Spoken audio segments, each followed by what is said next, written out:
One of the biggest surprises I have been experiencing, especially in the last year, is that my life has become so much more organized. My name's Ruth Duran. I'm a certified life coach. I help immigrants create the life and the freedom that they desire. And this month in my group, I am helping them organize their mind and their life so that they can create the life that they want. See, my friends, when I came to this work that I help my clients with, my life was so disorganized. My surroundings were so disorganized. I had clutter everywhere.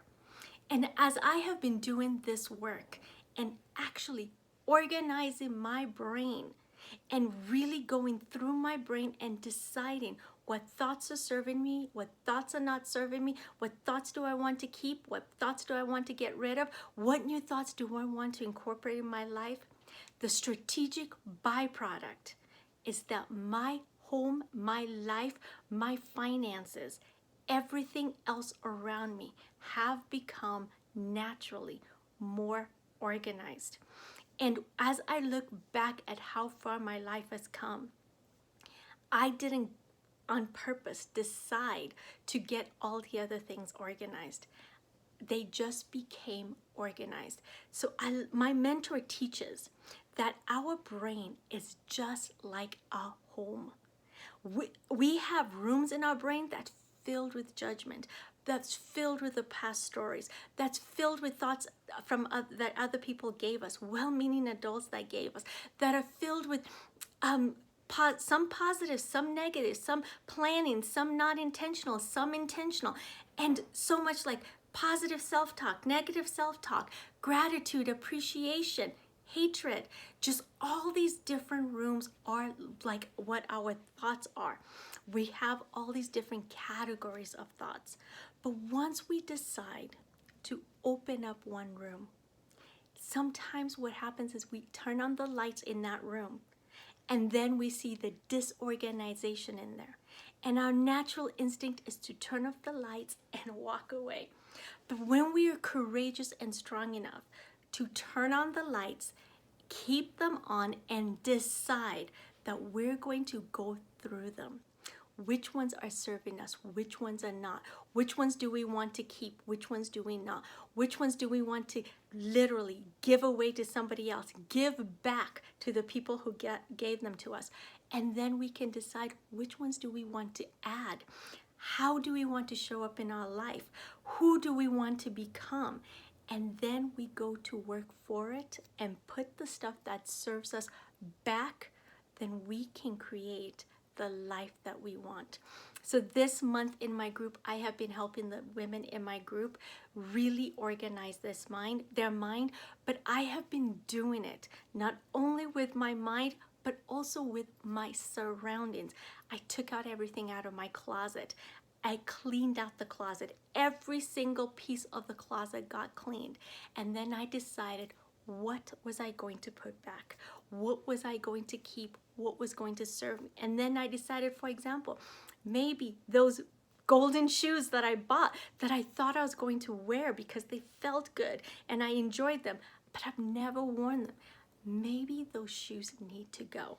So think about it. It's like, what if it was a thought that I had that wasn't serving me and I decide to get rid of it? The same thing was what I did. I've gone through my hallway closet. I've gone through my kitchen. I went through my outside surroundings. And what has been happening is as we make decisions, our life has become more organized. So as we organize our brain, our life just automatically becomes more organized. And my mentor, Brooke Castillo, always says, an internal organization always creates external organization. So if your external is not what you want, go into your internal. Have you ever thought about it? Like when you decide, for example, I'm going to clean that room, and then 3-4 days later, it doesn't stay that way. It's because you tried to solve the external before you solved and organized the internal. internal. And so this is what, like I said, I have been doing in my group this month, and I personally have been doing it. And the strategic byproduct is I have been doing the work on my mind, my thoughts, my concept of myself. But the people around me have been naturally deciding they too want an organized space. They too want to organize their things. They too are mimicking what I'm doing. Because see, my friends, I'm not spending days on days on days organizing. I set a timer and I do what I say I'm going to do. And then when I'm done, I'm done. Think about this. If I told myself I'm only going to clean for an hour, or I'm going to organize for an hour, and then that hour is up, and then I don't stop, it's a relationship that I am eroding with myself. It's trust with myself. For example, trust that next time I tell my brain I'm only going to do it for an hour, my brain can now trust that I'm going to do it. But also trust that I can do hard things, and when it's done, I can go live my life. The reason I'm doing this work in the first place, to enhance my life, to enhance the relationships around me. And so our brains are powerful. And once we start creating our relationship with ourselves, our relationship with our organized mind, our relationship with our surroundings, everything about us up levels. See, my friends, our brain is like a supercomputer. It actually is a supercomputer. They have tried over and over again to create a supercomputer that matches the amazingness that we have between our ears. But what happens is we do not even create awareness, and we start really leaving all those tabs open, leaving all those programmers open, leaving all those viruses and pop-ups running, and then we don't realize why is that supercomputer not performing as effectively as it did when we first got it.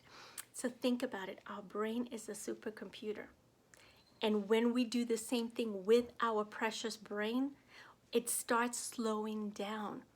But once we organize our brain, once we decide to close programs that are not helping us, to really understand what is causing those pop-ups, what is causing the computer slowing down, what is using the precious energy that we have, then we can decide on purpose how to use this precious, most amazing gift that we were born with.